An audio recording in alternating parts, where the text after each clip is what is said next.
Hello friends, माझं YouTube channel Sony ट्युटोरियलवर तुमचं मनपूर्वक स्वागत आहे। आज आपण TYBA मी आणि माझे सामाजिक वर्तन या बुक्समधून IMP टॉपिक्स बघणार आहोत। PSY 271 अभ्यासाला सुरुवात करण्याआधी तुम्ही माझ्या चॅनलवर जर नवीन असणार तर चॅनलला सबस्क्राइब करा। सबस्क्राइब करणे अगदी फ्री आहे।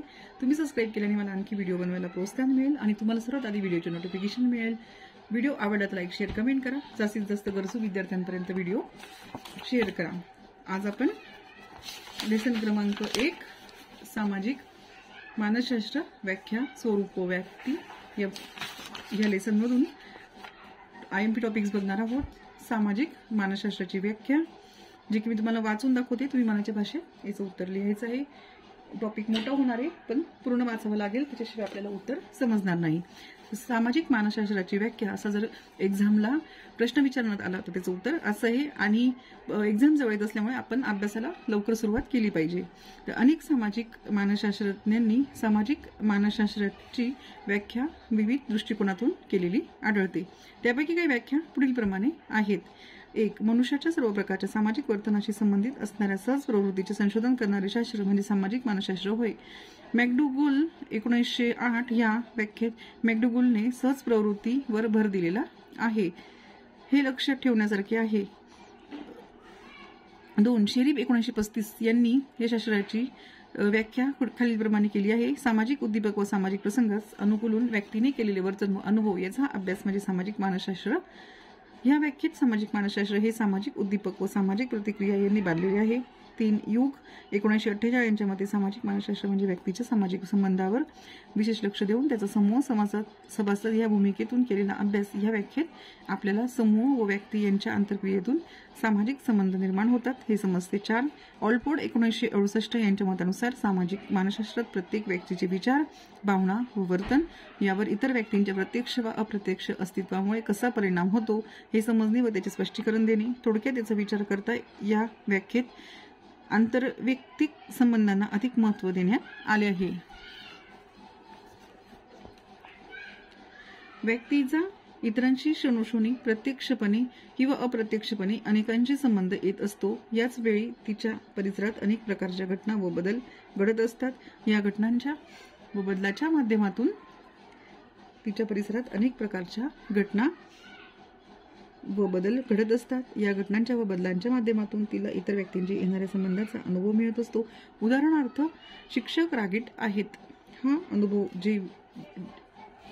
अनुभव ते जेव्हा विशिष्ट प्रसंगात रागवतात तेव्हा लक्षात येते। अशा संबंधातून अनुभवातून व्यक्ती सामाजिक विचारांचे रीतिरिवाज व संस्कृतीचे इतरांच्या वर्तनाचे निरीक्षण करून आकलन करून घेते। तसेच या आकलनाच्या आधारे ती स्वतःच्या वर्तनात योग्य बदल करून समाजाशी समायोजन करण्याचा सतत प्रयत्न करते। याप्रमाणे विविध सामाजिक प्रक्रियांचा व्यक्तीच्या वर्तनावर होणारा परिणाम सामाजिक मानसशास्त्र प्रामुख्याने विचारात घेते। वरील विवेचनानुसार सामाजिक मानसशास्त्राची व्याख्या पुढीलप्रमाणे करता येईल।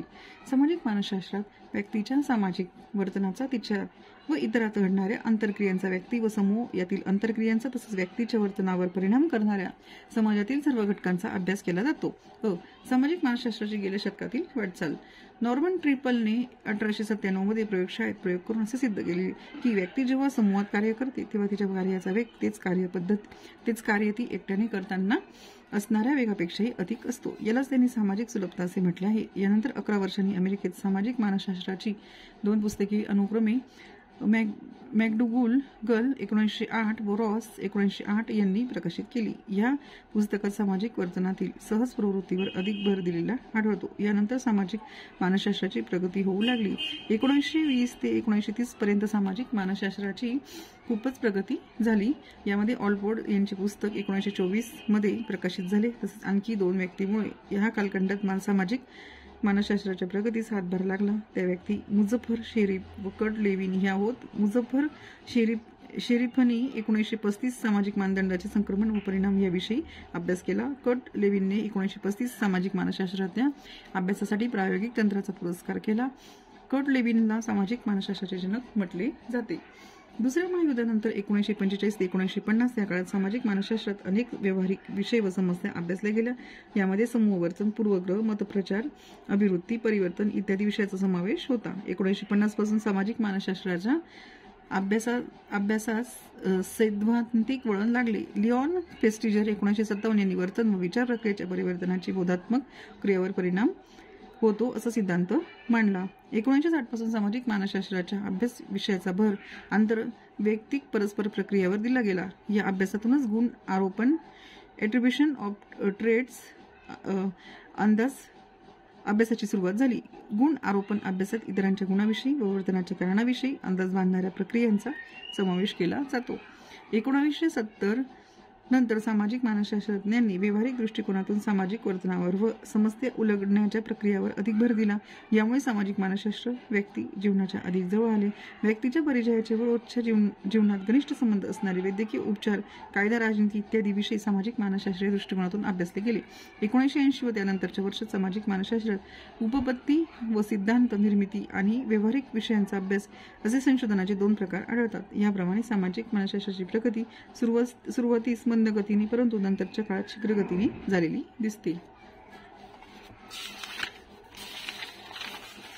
तिथे आपलं उत्तर संपत आहे. आता पुढचा प्रश्न पुढच्या टॉपिकमध्ये घेऊ.